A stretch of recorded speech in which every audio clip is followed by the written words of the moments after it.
তেরো থেকে 19 জুন সারা দেশব্যাপী আমাদের ছাত্র সংগঠন এআইডিএসও কেন্দ্রীয় কাউন্সিল প্রতিবাদ সপ্তাহের আহ্বান করেছে। তার মধ্যে আমাদের এই প্রতিবাদ সপ্তাহের আমরা দাবি জানাচ্ছি যে সারা যে নিট পরীক্ষার কেলেঙ্কারি, ন্যাশনাল টেস্টিং এজেন্সিকে অপসারণ করতে হবে এবং এই নিট পরীক্ষার প্রশ্নপত্রের কেলেঙ্কারির সাথে যারা দোষী সাব্যস্ত তাদেরকে শনাক্ত করে দৃষ্টান্তমূলক শাস্তি দিতে হবে এবং নিট পরীক্ষা সহ এই যে সর্বভারতীয় পরীক্ষা, এই পরীক্ষাগুলো কোনো এজেন্সির মাধ্যমে নয়, সরকারকে দায়িত্ব নিয়ে এই পরীক্ষা ব্যবস্থা যেন করে। এই দাবিতে সারা ভারতবর্ষব্যাপী প্রতিবাদ সপ্তাহ চলছে। তার পাশাপাশি এই যে সরকারি শিক্ষা ব্যবস্থা আজকে প্রায় ধ্বংসের মুখে, সারা দেশব্যাপী সরকারি শিক্ষার যে পরিকাঠামো সেটা নষ্টের দিকে যাচ্ছে।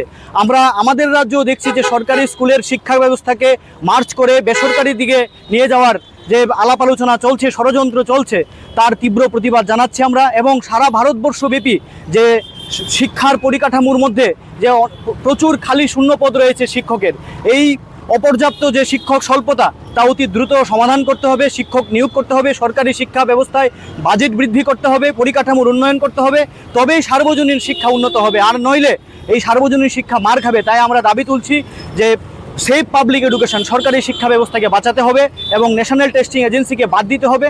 এই দাবিতেই আজকে সারা ভারতবর্ষব্যাপী আমাদের প্রতিবাদ সপ্তাহ। আমি